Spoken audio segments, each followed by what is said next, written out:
global frustration mounts over the dwindling prospects for a two-state solution, the city of Ariel has decided to reveal the world's best-kept secret.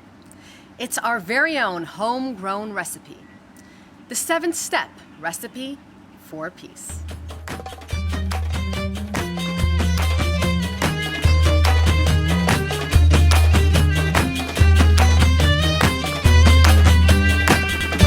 The idea to open Hummus Abudushi was like 4 years ago. It was a cooperation between me and my good friend Faisal.